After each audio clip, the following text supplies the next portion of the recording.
I had been at my favorite watering hole for about half an hour. The waitress had just brought me a second pint of beer and taken away the empty one. I was here because I needed to think about something. Something at home just wasn't right, and I couldn't figure out why.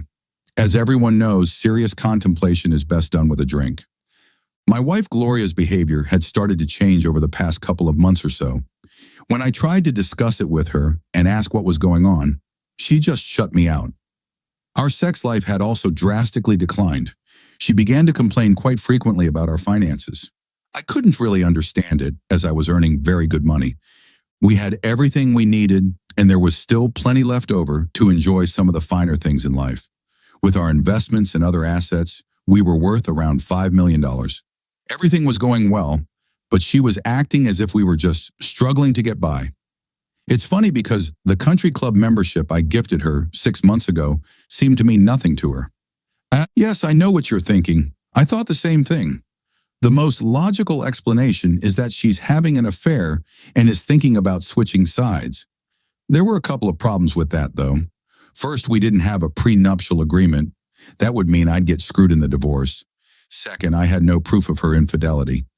Anyway, I had just taken a sip of my second beer when I saw her walk into the bar. No, it wasn't my wife, who was supposedly out with the girls tonight. I had no idea who she was, but she was absolutely stunning. Every head in the bar turned to look at her as she quickly scanned the room and then made a beeline straight toward me. When she reached the booth where I was sitting, she just slid in across from me without even saying a word. She looked me over for a moment, then spoke. "Adam Colton." I simply nodded. The waitress quickly came over and took her order for a glass of white wine. "My name is Alyssa Holmes. I have a lot of information that I think could be useful to you. I also have a suggestion on how best to use this information." "All right," I replied. "What will this information cost me?" She smiled. "It won't cost you a cent. In fact, if you accept my proposal, it will even help you preserve most of your assets, more than you might get otherwise." "Okay, what information do you have?" "First of all, your wife is cheating on you." "And how do you know that? Do you have any proof?" "I know because she's cheating on you with my brother. I have photos, videos, audio recordings, and even notarized statements about it. I'm ready to give it all to you." "Wow, you must really hate your brother if you're throwing him under the bus like this." Her smile lit up the entire bar. "Quite the opposite. In fact, I'm here on his behalf. He sent me to talk to you while she's busy with him. I'm confused. If he's stealing her from me, why would he try to help me?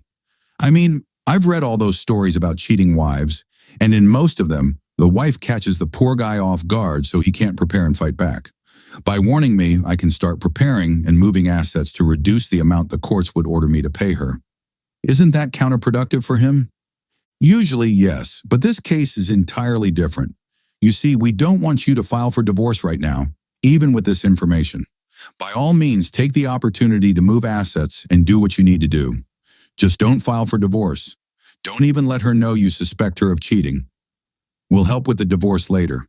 We'll have a dossier on her containing practically everything." "How do you plan to do that?" "God knows Gloria loves money. I can't imagine her just giving up half of our assets, plus significant alimony payments." Her smile turned midnight into a bright, sunny summer day. Damn, I might have died of radiation sickness if I had been exposed to her smile for much longer. "All right, there are a couple of things you should keep in mind. First, my brother is a really good person. When he started a relationship with your wife, he had no idea she was married. She practically threw herself at him. It was only 2 weeks ago that the background check came back, and we discovered she was married. It took another week to conduct further checks and gather all the necessary information to confirm that she hadn't divorced or separated from her husband. This information also suggests that she just wants to negotiate. You're quite wealthy, but we are much richer, much richer. Our data shows that you are worth approximately $5,164 million. This includes the 1968 GTO you're planning to buy for about $10,000 less than it's actually worth. She noticed the surprised look on my face. "Yes, we have extremely detailed information. In our league, you have to be very careful with whom you deal. We've also discovered that you are a very decent and honest person. That's why we decided to take this approach. All right, it seems you're putting me at a disadvantage since you have all this information about me, but I know nothing about you. Yes, I understand. I told you my name. My brother's name is Brad Holmes. A quick search on the internet should provide enough background information about us to answer any questions you might have. Additionally, don't hesitate to hire a PI firm to check our background. You can even send us the bill for it if you like. All right, I'll definitely need to verify everything before I commit to anything. So, what's the plan? There's one more thing you should know. Brad has been married once before. She was an unfaithful gold digger. He caught her cheating. Fortunately, they had a prenuptial agreement with very strict penalties for infidelity. Essentially, she left with just the clothes on her back and whatever she could carry in 2 suitcases. Brad despises cheaters and gold diggers. Usually he's a really good guy, but he can be ruthless when he discovers someone is trying to take advantage of him. So he will be guiding her over the next few months. Eventually, he'll convince her to file for divorce so she can marry him. However, one of the conditions will be that she asks for absolutely nothing from you. He'll persuade her that she won't need any of your assets because my brother is worth over $500 million. In about 2 months, he'll propose to her. She'll have to confess to him that she's married. According to the emails she sent to her friend, she plans to tell him that the 2 of you have been separated for a long time but never officially divorced. She intends to paint you as the bad guy and claim that you've been unfaithful throughout the entire marriage. You, of course, will threaten to fight the divorce, but my brother will convince her to give you everything so the divorce can go through quickly and they can get married. You'll get everything and she'll get nothing. Once the final divorce decree is issued, Brad will tell her about the lies she's told him. He'll say he can't trust a woman who cheated on her husband. He'll dump her and leave her with nothing. It seems I really have nothing to lose and everything to gain here. Even if everything you're telling me is complete nonsense, I can still protect myself by hiding assets and preparing to divorce this cheater. I need the information you have, and I'd also like to meet your brother. Since he apparently didn't know she was married, I have no issues with him, so you don't need to worry about any physical reaction from me. If he's as good a guy as you say, and if what you've told me is true, maybe we could even become friends. That radiant smile appeared again.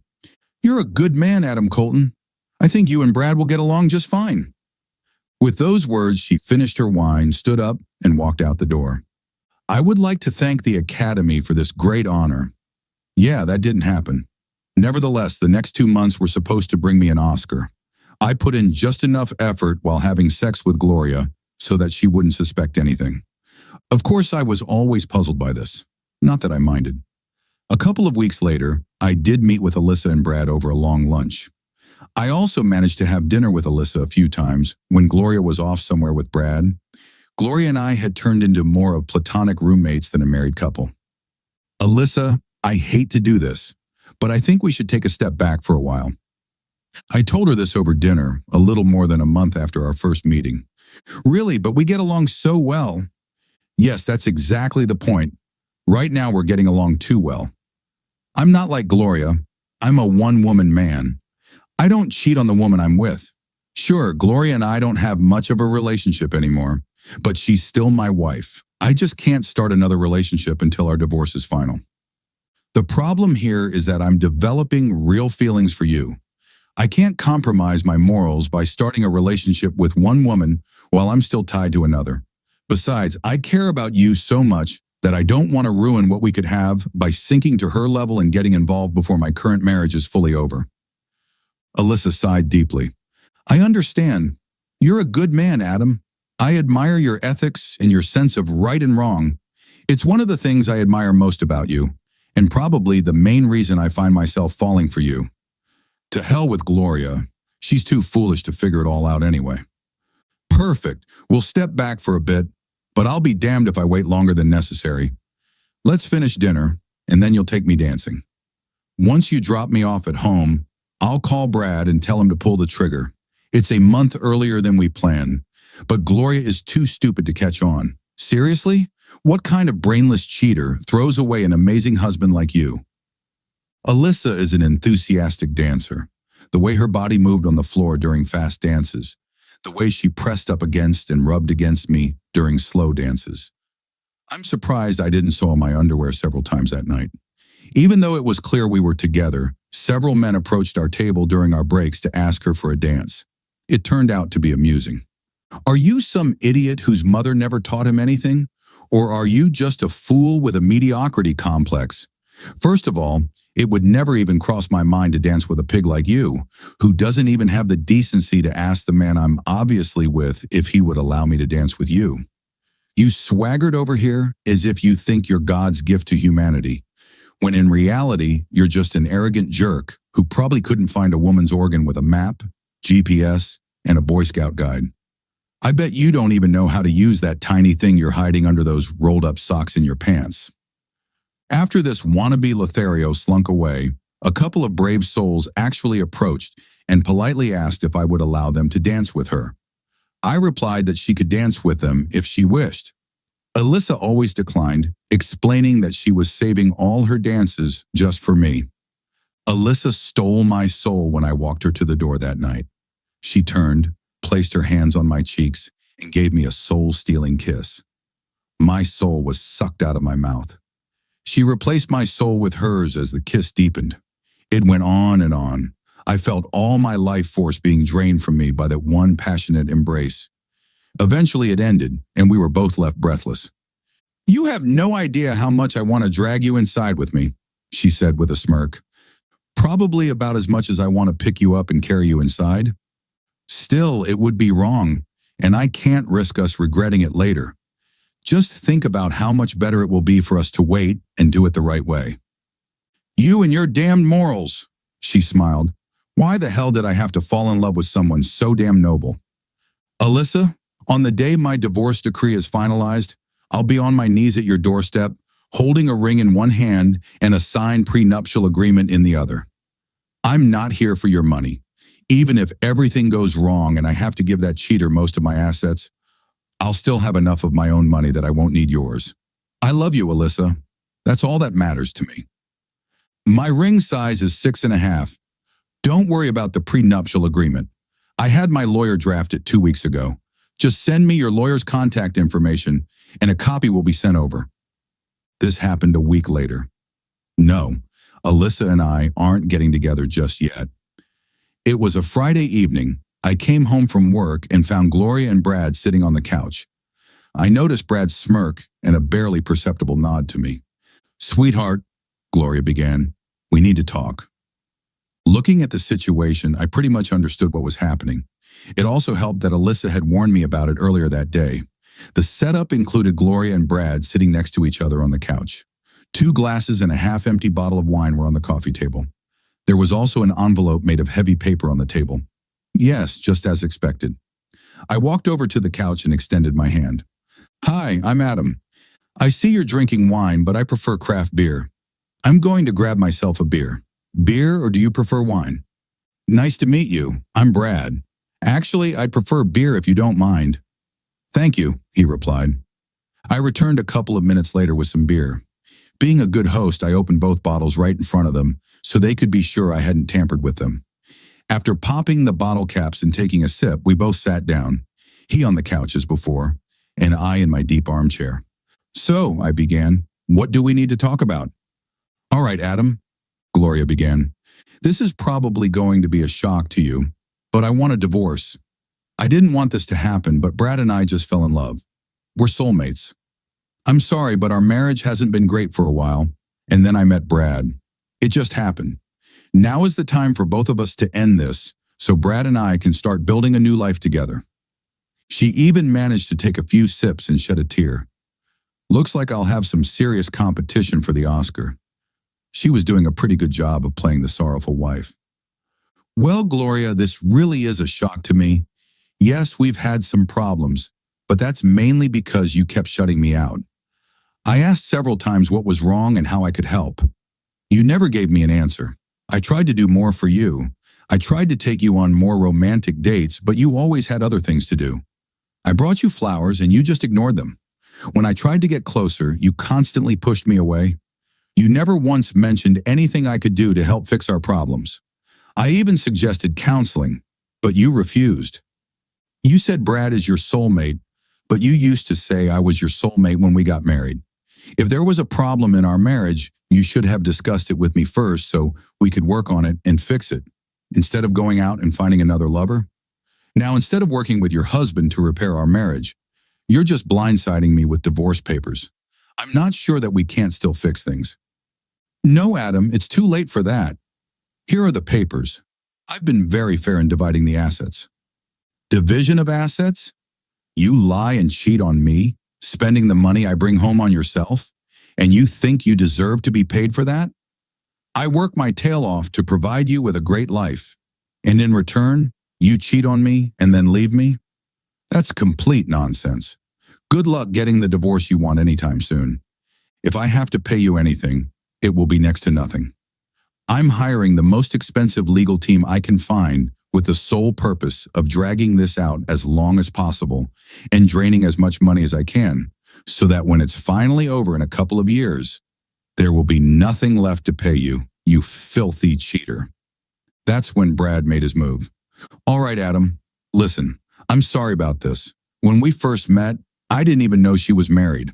By the time I found out, we were already madly in love. It's clear that while you love Gloria, she no longer loves you. I understand your situation here. The bottom line is that Gloria no longer wants to be married to you. No matter how hard you fight it, as you said, the divorce will eventually happen. By fighting it, all you'll do is give most of your assets to the lawyers. Sure, it will reduce the amount you'll have to pay her, but it will also mean that you'll lose almost everything yourself. There's no need for that. Since we plan to get married as soon as the divorce is final, you won't need to pay any spousal support. Additionally, I'm a very wealthy man, so Gloria really doesn't need to take any of your assets.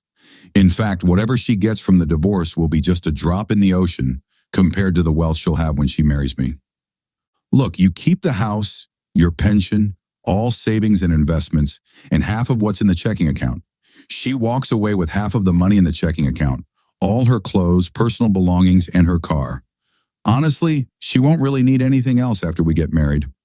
All right, I reluctantly agreed, except for the fact that she returns her wedding rings and all the jewelry I inherited from my family. I also want the expensive jewelry we keep in the safe. I bought that with the intention of passing it down to our children and grandchildren as family heirlooms. Brad turned to Gloria. Remember, we discussed this. We've already caused him enough pain with what we've done. It's better to wrap this up quickly so we can get married and start our new life sooner. You're right, Brad. I won't need his money after we're married anyway. Let's finalize and sign the new papers.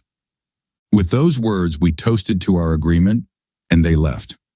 Now, I know some of you out there might think I'm a heartless bastard who left just a couple of dollars in the joint checking account. You'd be wrong.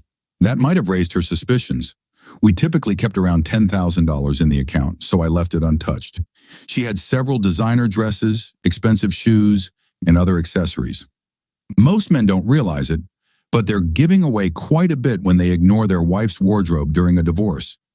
Gloria's clothing alone was worth nearly $60,000 at retail. There's actually a pretty decent market for high-quality secondhand women's clothing online. Of course, you can't get full retail price, but you can get at least 50% to 75% of it. Her car was a year-old Lexus that we paid for in cash. A week later, my lawyer and I met with them at her lawyer's office. Her lawyer emphasized that he strongly advised his client against the proposed division of assets. Essentially, it was 90% for me and 10% for Gloria. It doesn't matter, Gloria said.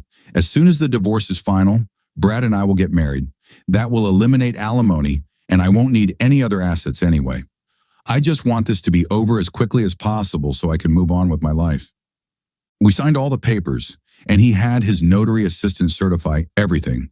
Now it was just a 60-day waiting game until the final decree would be issued.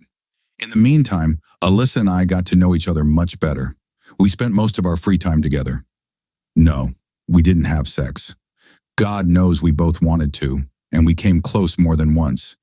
But we decided to wait until the final divorce decree was issued. Brad and Gloria also continued their relationship. She even moved in with him full-time. Brad, Alyssa, and I finalized and fine-tuned our plans for the endgame. The 60-day waiting period passed. I received the final notice in the mail the day before. The monstrous engine purred as I idled into the parking lot in front of the mansion. I pressed the clutch, shifted the 4-speed transmission into neutral, and engaged the parking brake. Stepping out, I smoothed the lapels of my new tuxedo. I really needed to make a great impression. After all, I was now free from my cheating wife and about to enter the next chapter of my life. I quickly patted my jacket to make sure what I needed was securely tucked in the inside pocket. With that settled, I turned to the young man, about 20 years old, who hurried over to me under the envious gazes of his colleagues. "She's got a really tough clutch. Be gentle with her," I advised as he respectfully climbed into my 1968 GTO. I spent the last month finishing her up. Now that I no longer had a wife wasting all my money on stupid stuff, I could afford to spend some cash on things I really wanted. I had a grin from ear to ear as I climbed the steps and entered the mansion. This was going to be an epic night. Just before stepping through the open door, I caught a glimpse of the next arrival. That turned the night from simply epic to absolutely legendary. I couldn't help but laugh. "So, you're a bit confused. That's understandable." I was attending a divorce party. It was being held in celebration of the finalization of the divorce between Gloria and me. I had an official invitation to attend. No, I wasn't planning on ruining Gloria's party. It was all part of the plan. The party was held at Brad's mansion. Although it was far from a surprise party, several surprises were expected throughout the evening. It was a very upscale event designed to introduce a new member into Brad and Alyssa's social circle. Gloria had been eagerly anticipating this event for the past 2 months, ever since the planning began. No sooner had I crossed the threshold than Alyssa approached me. Her left hand slipped through the crook of my right arm, and we started to move. You couldn't have wiped the smile off my face with a nuclear weapon. She began guiding me around the room, introducing me to the influential members of society.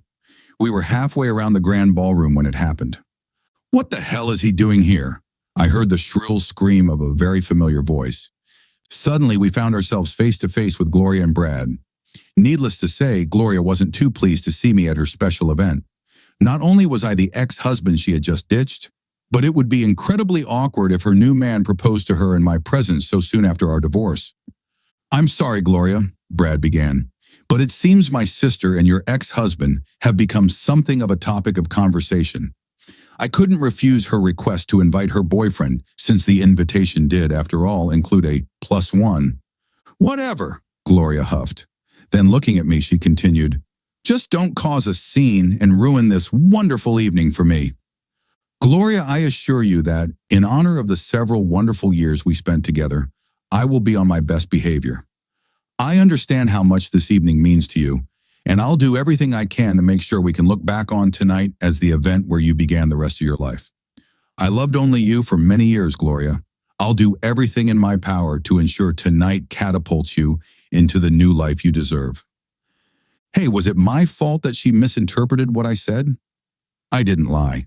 So her beaming smile indicated that she took my words as kind. Was that my fault? It was 3 hours later. Dinner had been served and cleared away.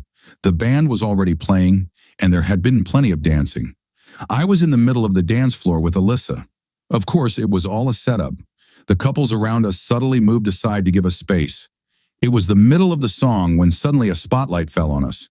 I did 2 quick spins, then dropped to one knee with a ring in hand. "Alyssa, ever since you came into my life, you've occupied my every thought. You helped me through the toughest situation I could ever imagine. You're the first thought that comes to my mind when I wake up in the morning, and the last thought before I fall asleep at night. I simply can't imagine living the rest of my life without you. Will you do me the honor of becoming my wife?" Of course, she said yes. Seriously, folks, we planned all of this in advance. I had already signed the prenuptial agreement. She even grabbed me right there on the dance floor and sealed it with a very long, very passionate kiss. Everyone applauded. This made Gloria even angrier because we drew attention away from what was supposed to be her night. The evening shifted from being a celebration of her divorce to a celebration of my engagement to Alyssa. Finally, a couple of hours later, she caught on. "Brad, we were supposed to get married as soon as my divorce was finalized. Now it's final. So why has your sister just gotten engaged to my ex-husband, and you still haven't even given me a ring?" We haven't even started planning our wedding." Gloria confronted Brad right in the middle of the social gathering she so desperately wanted to be a part of. "Well, here's the thing, Gloria. I've gotten to know Adam pretty well over the past few months while he's been dating my sister. He's actually a great guy, and we've become pretty good friends. It occurred to me that if you could so easily cheat on such a wonderful guy like him, who did nothing but love you, what's to stop you from cheating on me? After all, it was you who came on to me. You even lied to me at the very beginning about being single. Once you had to admit that you were married, you made it seem like you were separating and heading for divorce anyway. After talking to Adam about the situation, I found out that you lied about that too. There's absolutely no reason for me to marry a serial liar and cheater like you. In fact, I'm breaking up with you. I'm giving you a week to find a new place to live before I throw all your stuff out on the street. And now, if you'll excuse me, there are a couple of single ladies over there I think I'll go talk to," Brad replied. Oh, she really did try to fight back. She returned with renewed vigor to try and overturn the divorce. The problem was that there was just too much evidence against her, showing that she had voluntarily and adamantly insisted on that completely unfair division of assets. The judge did not look favorably upon her when she came back and tried to modify the divorce terms that she had previously demanded. Alyssa and I did get married. Yes, an ironclad prenuptial agreement was in place. In the end, it was my concern. I asked my lawyer to draft it. Alyssa thought it was too harsh, but I had already signed it. I wasn't after her money. No, I wasn't in their league, but I had enough of my own to take care of myself if things went wrong. I did send Gloria a nice wedding announcement. It had a beautiful photo of Alyssa and me. Gloria didn't attend our wedding. No, Gloria didn't end up homeless. She eventually got a job at Taco Bell and lived in a rundown studio apartment. Now she buys her clothes at Goodwill and her underwear at Walmart. In her attempt to trade up, she lost the comfortable lifestyle she had grown accustomed to. She's still a very attractive woman, but word travels fast.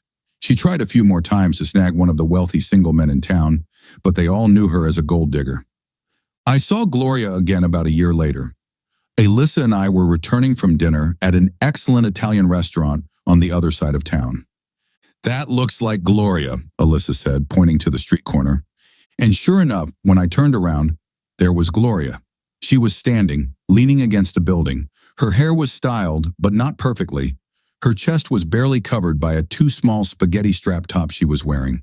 It was easy to tell she wasn't wearing a bra.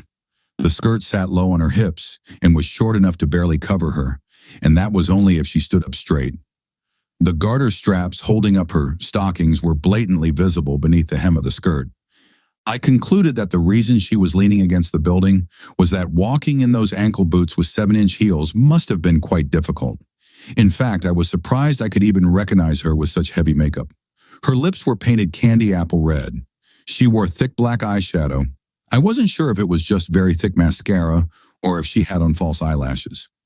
You don't need to be a rocket scientist to figure out what was going on here. First, this was a part of town known for a certain type of financial transaction. Second, there were several other women in similar attire, and possibly some who weren't actually women, walking back and forth. The final clue was that, while we waited for the light to turn green, another car turned right at the intersection and pulled up to the curb in front of her. Gloria strutted over as the passenger window rolled down. She leaned into the car and started talking to the driver and his passenger. After a brief exchange, the passenger door opened and the passenger got out of the car. Alyssa and I watched as the front passenger seat was tilted forward and Gloria and the man slid into the back seat of the car. Once the door closed, the car drove off. Alyssa and I looked at each other and burst into laughter.